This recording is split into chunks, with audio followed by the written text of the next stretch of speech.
Bonjour chers amis, mais voici le fruit de l'esprit, amour, joie, paix, patience, bonté, bienveillance, fidélité, douceur et maîtrise de soi. Aujourd'hui c'est la fidélité. Alors la fidélité, c'est un mot qui regroupe plusieurs choses. Vous allez voir sur le site du diocèse, qui est, lui aussi il reprend les fruits de l'esprit, mais qui les illustre au travers de figures de saints pour nous amener jusqu'à la Pentecôte. Ils vont un peu plus insister sur la foi. Ils prennent le roi Saint Louis, qui est le saint patron de notre diocèse, comme exemple de cette foi. Et de fait, la fidélité peut être aussi la foi. D'ailleurs, c'est la même racine, c'est fides. Mais toujours en lien avec l'encyclique Laudato Si, je vais prendre un autre sens du mot fidélité, plutôt un sens un peu moins fort que la foi, voilà, avec la foi qui est cette vertu qui fait que nous croyons en Dieu et que nous croyons la parole de Dieu et que nous appuyons sur elle, parce que nous la recevons comme vraie, et nous attestons que nous voulons en vivre. Voilà, c'est le sens du mot Amen, qui veut dire à la fois je crois et c'est vrai. Voilà. Et les deux fonctionnent ensemble. Comme il n'y a pas de mot en français qui peut en un seul mot dire à la fois c'est vrai, c'est vrai, c'est solide, et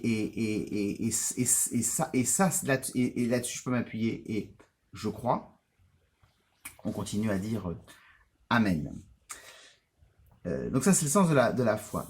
J'en prends le sens moins fort, qui est le sens de la fidélité, donc cette capacité à s'inscrire dans le temps et à tenir dans le temps un engagement, une mission, et aussi une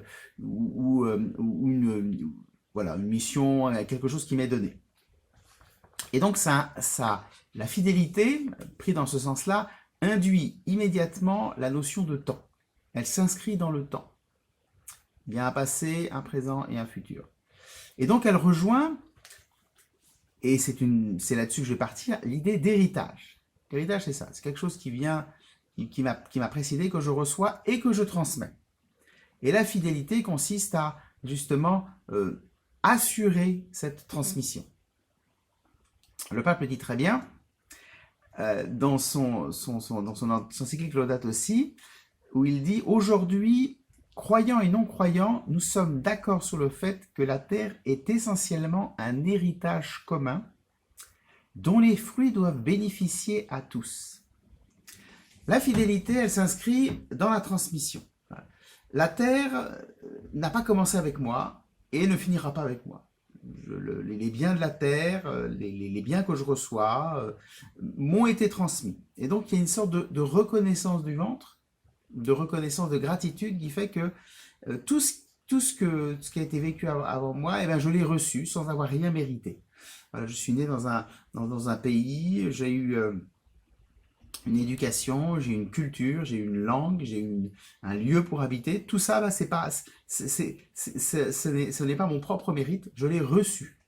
Alors voilà, l'héritage, il est peut-être différent, financièrement différent, etc. Mais l'idée, c'est que je reçois. Je reçois quelque chose, et ce que je reçois, eh bien, ma fidélité consiste à enrichir ce que j'ai reçu et le transmettre.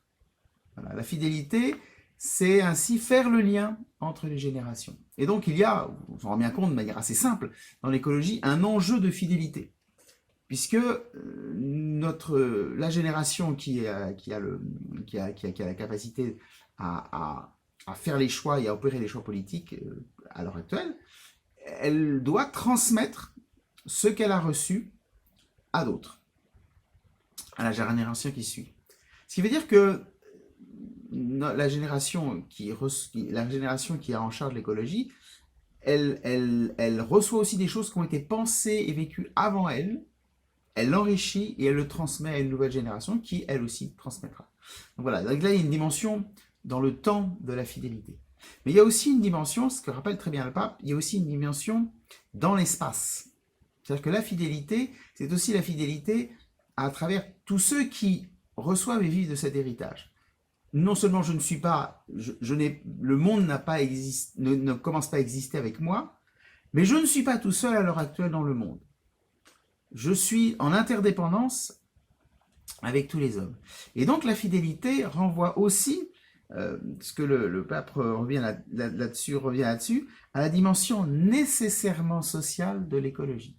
L'écologie ne peut pas être pensée comme une espèce d'abstrait dans lequel finalement les quelques dirigeants ont les idées puis les autres ne sont pas concernés. Voilà. Fondamentalement, l'écologie doit prendre le bien de tous ensemble. Et donc la dimension sociale, la question donc économique, la question sociale, la question du droit, est une question qui entre dans le domaine de la conversion écologique. Alors évidemment, on est peut-être un peu loin de concrètement, il faut moins polluer, mais la pollution, c'est pas simplement le fait qu'on abîme des paysages, c'est qu'on abîme les lieux où l'homme travaille et qui sont mauvais pour sa santé. Ou dans d'autres situations à l'heure actuelle, où finalement, pour que certains lieux de la Terre, clairement les plus riches, puissent avoir des conditions de vie agréables, eh bien, on laisse dans d'autres endroits de la Terre des situations sociologiquement injustes. Voilà. Il est très problématique qu'on laisse des populations vivre dans des situations de pollution et des situations sanitaires extrêmement graves pour que nous puissions avoir des conditions confortables. Donc il y a un lien. La fidélité renvoie aussi à un lien, à ce lien-là. Pour prendre un exemple assez simple, ça remonte un peu maintenant, on a démonté le porte-avions Clémenceau. Un vieux porte-avions, etc. Donc on l'a démonté. Simplement, on ne l'a pas fait démonter en France, on l'a fait démonter en Inde, parce que la main-d'œuvre indienne est moins chère.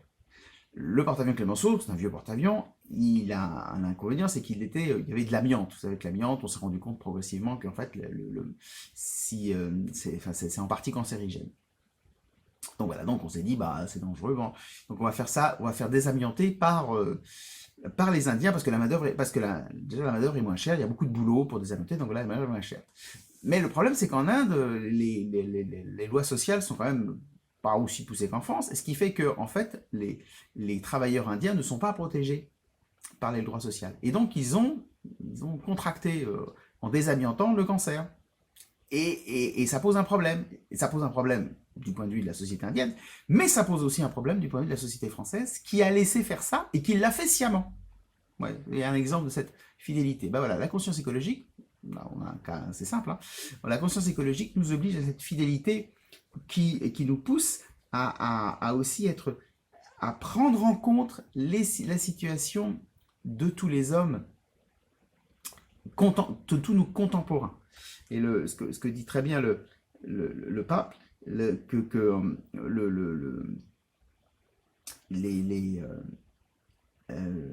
voilà, c'est comme conséquence pratique, comme conséquence pratique, voilà, quand 20% de la population mondiale consomme les ressources de telle manière qu'ils volent aux nations pauvres et aux futures générations ce dont elles ont besoin pour vivre, il y a effectivement un problème dans la fidélité à l'humanité et au commandement de Dieu qui est « tu ne tueras pas ».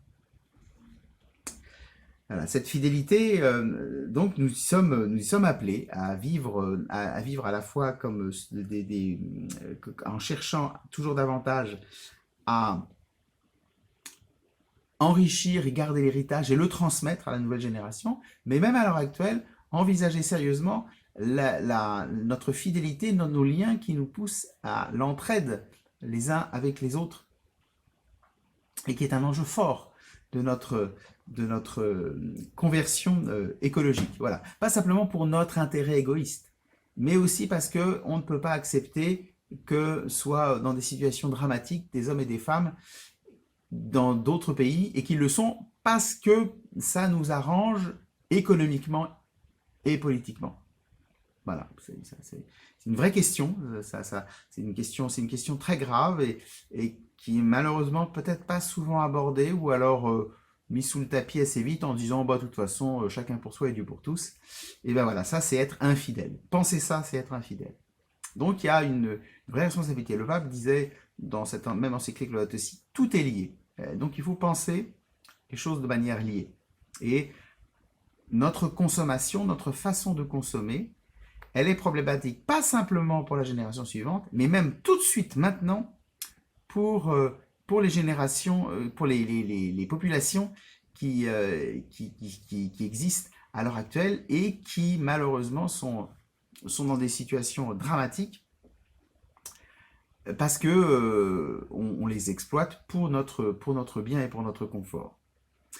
Et donc il y a une prise de conscience, voilà, que finalement on ne peut pas avoir comme seul périmètre sa propre famille, son propre pays. Il faut penser que tout est lié. Voilà, c'est à ça que le pape nous engage et c'est ça que, de cette manière, on retrouve dans cette notion de fidélité auquel il nous appelle. Voilà, que le Seigneur Tout-Puissant vous bénisse et je vous dis à demain.